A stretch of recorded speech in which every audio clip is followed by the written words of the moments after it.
ওস্তাদ জি, আমার একটা প্রশ্ন আছে। বলেন।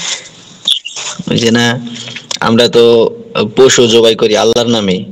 এখন কেউ যদি এই পীরের নামে করে, যে যেমন আমাদের এলাকায় একজনকে আমি দেখছি করতে, সে আদ্রশির মুরিদ। হুম। সে বলে খাজা বাবা ফরিদপুরের নামে জবাই করতেছে, আল্লাহু আকবার। এটা কি খাওয়া যাবে বা এটা কি হইছে? খাওয়া তো এটা পরের কথা। এটা তো সুস্পষ্ট শিরিক। আল্লাহর নাম ছাড়া কোনো পশু জবাই করা তো কখনোই জায়েজ নাই। কোনো হিন্দু পশু জবাই করলে আল্লাহর নাম নেয় না, এই জন্য পশুই খাওয়া যায় না। আর কোনো মুসলমান আল্লাহর নাম ছাড়া পীরের নামে পশু জবাই করবে, আবার এটা খাওয়ার ধারণা করা যাবে, এটা কীভাবে সম্ভব? সে তো ওই মানে ওই মুসলমান, হ্যাঁ নামে মুসলমান, হ্যাঁ ওই শিরিকি কাজের মধ্য দিয়ে সে নিজেও তো মুশরিক হয়ে গেছে। এখন তার এখন তো ওটারই তো কালিমা পড়ে মুসলমান বানাইতে হইব।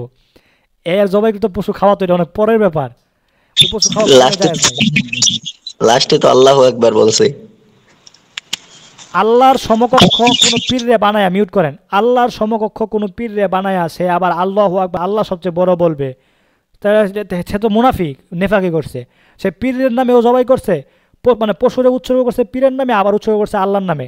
মানে কি আল্লাহ আর পীর কি এক সমান? পীরও তো আল্লাহর, পীর যদি সত্যিকার অর্থে পীরও থাকে, হক্কানি পীরও হয়, তবুও তো ওই পীর আল্লাহর গুলাম।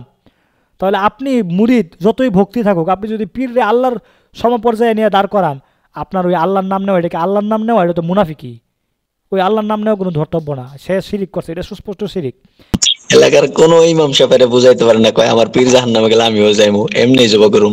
তাহলে তো হ্যাঁ জাহান নামে গেছে, তাহলে আর কি কোনো আর কোনো কথা রয়েছে? হ্যাঁ আর মানুষ কি বুঝাবে? হ্যাঁ তো জাহান নামে গিয়ে বয়ে আছে। এখন হ্যাঁ আর জাহান নামে যাওয়ার মধ্যে পার্থক্য হয়েছে গিয়ে মৃত্যু। সে মরবে আর জাহান নামে যাবে। এত একগুঁয়েমি স্বভাব ভালো না। এই জন্যই মানে মানুষ নিজেরা যত বড় বুঝমান মনে করুক, যত বড় জ্ঞানী মনে করুক, তার এতটুকু বোঝা উচিত যে ইসলামী শরিয়ায় আলেমদের চাইতে ভালো বুঝে এমন কম, এমন কেউ নাই।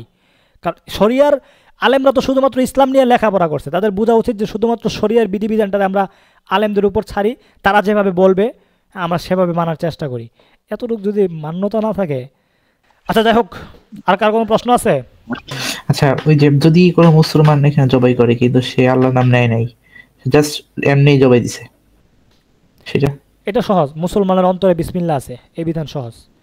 মুসলমান আচ্ছা। যদি অনিচ্ছাকৃত ভুলবশত আল্লাহর নাম নিয়ে কোনো পশু জবাই করে ফেলে, তাহলে তার হৃদয়ে বিসমিল্লাহ আছে, এই জন্য না, সে ভুলবশত না, সে ইচ্ছাকৃতই বলে নাই। না, ইচ্ছাকৃতভাবে কোনো মুসলমান যদি বিসমিল্লাহ ছাইরা কোনো পশু জবাই করে, তাহলে সেই পশুর গোশত খাওয়া কিনাই জায়েজ নাই। অনিচ্ছাকৃতভাবে বা ভুলবশত যদি সে বিসমিল্লাহ ছাইরা যায়, স্কিপ করে, মানে অনিচ্ছাকৃত হয়ে গেছে, নাসিয়ান, তাহলে জি ওই জি। আন্নাসু মিনান নিসিয়ান, মানুষ তো ভুল করে, ভুলের থেকেই মানুষের ইয়া হয়েছে, মানুষ ভুল করে, আদম আলাইহিস সালামও ভুল করছেন।